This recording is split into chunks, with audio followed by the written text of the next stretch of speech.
Vous allez maintenant apprendre à déterminer la composée de deux fonctions u et v.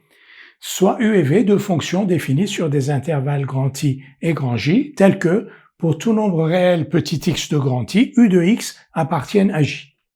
La fonction composée de u suivie de v, que l'on note v rond u, est la fonction définie sur I par v rond u de x égale v de u de x. Alors sur un schéma, donc voici un réel x qui appartient donc à l'intervalle grand I sur lequel u est défini.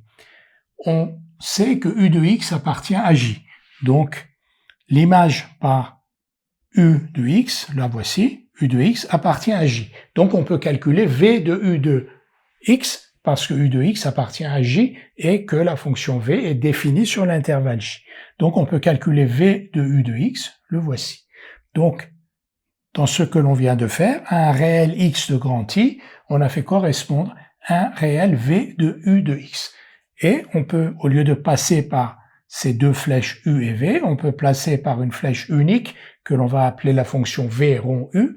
Donc la fonction v rond u, c'est la fonction qui à x fait correspondre v rond u de x, c'est-à-dire v de u de x. Pourquoi dit-on la fonction composée de u suivie de v? Parce que à x, on calcule d'abord u de x et ensuite v de u de x. Donc la première fonction que l'on applique, si l'on peut dire à x, c'est u. On calcule d'abord u de x et ensuite v de u de x. On peut calculer v de u de x parce que justement, dans nos hypothèses, on sait que u de x appartient à j et j est l'intervalle sur lequel v est bien défini. Tout de suite une illustration. Soit u et v, les fonctions définies sur R par u de x égale x puissance 3 et v de x égale exponentielle de x plus 1. On nous demande de vérifier que v rond u est défini sur R, puis de déterminer v rond u de x pour x appartenant à R. D'abord, est-ce que v rond u est défini sur R? Est-ce que l'on peut calculer pour un x appartenant à R v de u de x? La réponse est oui. Pourquoi? Parce que, on va l'écrire, pour tout nombre réel x,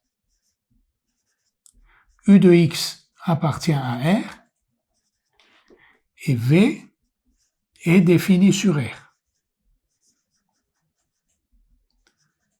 Ça veut dire quoi? Ça veut dire que si on part d'un réel x et on calcule u de x appartient à R, v est défini sur R et donc on peut calculer v de u de x. On peut donc calculer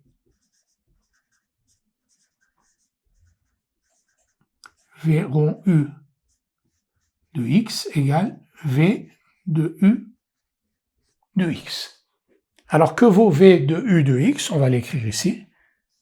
v de u de x, c'est tout simplement v2, on remplace u de x par sa valeur, c'est v de x puissance 3, et v de x puissance 3, c'est e puissance x3 plus 1. Donc, v rond u de x est égal à exponentielle de x3 plus 1.